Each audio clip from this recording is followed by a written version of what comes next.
nome é Sadi Pezzi, eu sou engenheiro civil, eu sou membro do CREA Paraná, trabalhei durante muito tempo em empresas de diversos portes, multinacionais também, e a partir do ano de 2003 eu comecei a ministrar aulas em universidades, primeiro na graduação e a partir do ano de 2010 na pós-graduação.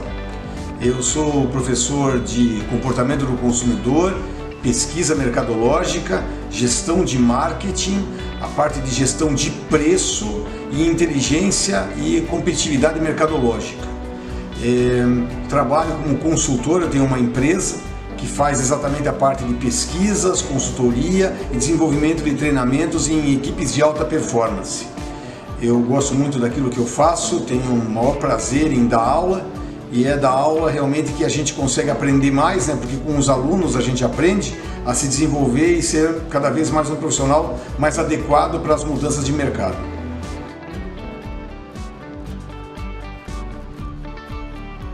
Na verdade, o marketing, por ser uma ciência oriunda da década de 50, tem como papel principal desenvolver processos dentro dos chamados 4 P's, né? O preço, o produto ou serviço, o ponto de venda e principalmente a parte de promoção.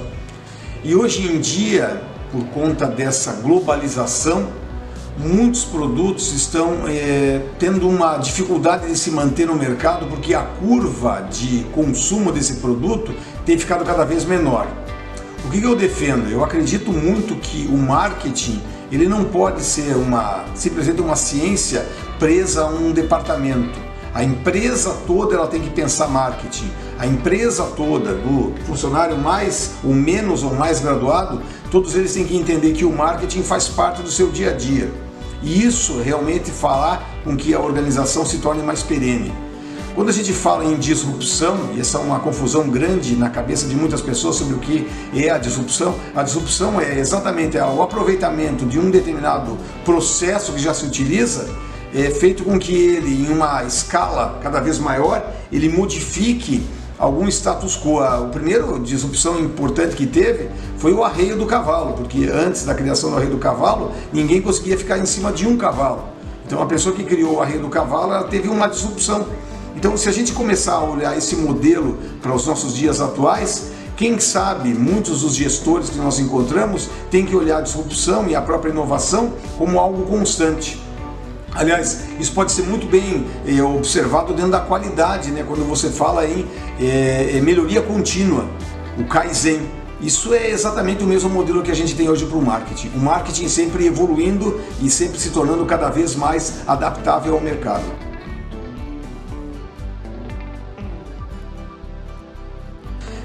Basicamente as empresas elas têm que estar atentas às novas necessidades de mercado e principalmente, não que uma necessidade seja criada, mas uma forma de consumo diferente, sempre olhando uma das partes mais significativas que eu vejo hoje entre os jovens, né? De ser um consumo responsável. Então a inovação, a disrupção, ela tem que usar dentro de toda a estratégia de marketing, uma preocupação muito grande com a questão do consumo responsável, de a gente não consumir simplesmente por consumir, mas ter uma preocupação muito grande em que vai ser utilizado esse produto e para que eu vou fazer isso. Hoje, o que tem de informações dentro da internet é enorme, o que tem de oportunidade de você ter digamos, a aquisição e facilidades para comprar qualquer coisa é enorme. Agora, a maneira como isso vai ser usado mais adiante é alguma coisa que me deixa sempre com um pouco de preocupação. A inovação, sem dúvida alguma, ela é fundamental para que essa sociedade que nós vivemos hoje, a sociedade dos millennials, ela tenha um apelo e um aproveitamento melhor de toda a qualidade de vida que pode ser proporcionada.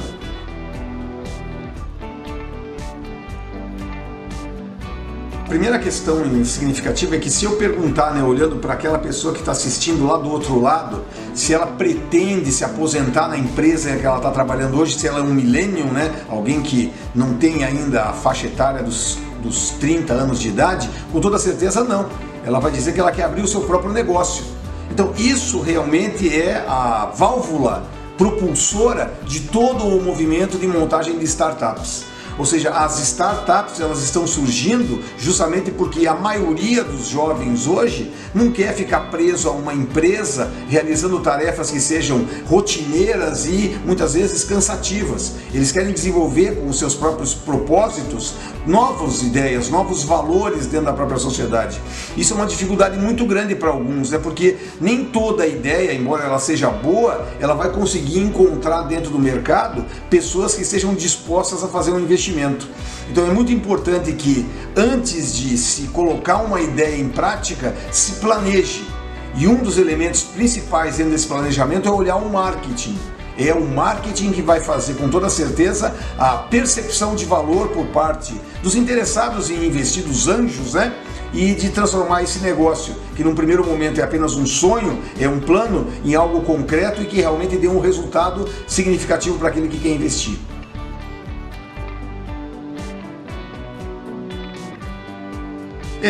Você tocou num assunto bem interessante, né? Nós vivemos num país, né, que volta e meia ele está imerso em uma crise. E o que acontece? Nós temos uma cultura de assistir a televisão, né? Uma cultura de cultuar tudo aquilo que acontece dentro da televisão de uma maneira bem mais forte do que qualquer outro segmento, outro país. E eu vejo muito que alguns paradigmas hoje em dia estão sendo quebrados, né? Um deles é, por exemplo, passar o jogo de futebol na televisão, no canal que vai fazer o chamado pay-per-view. Hoje nós temos muitos canais de YouTube, canais de streaming, que podem fazer exatamente o mesmo tipo de programação, mas ainda tem uma dificuldade muito grande da população aceitar. Eu percebo justamente que nos próximos anos vão ser definitivos para a mudança da cultura, principalmente no que se refere a o que a gente aproveita daquilo que é visto dentro da televisão. A televisão, com toda certeza, ela tem um papel muito importante no desenvolvimento digamos, do conceito e da cultura do povo brasileiro, mas não tenho dúvida que a globalização e principalmente o amadurecimento desses jovens millennials, que vai haver necessariamente nesses próximos 5 anos uma mudança bastante grande em relação ao tipo e meio de comunicação mais acessado e mais usado pelos jovens.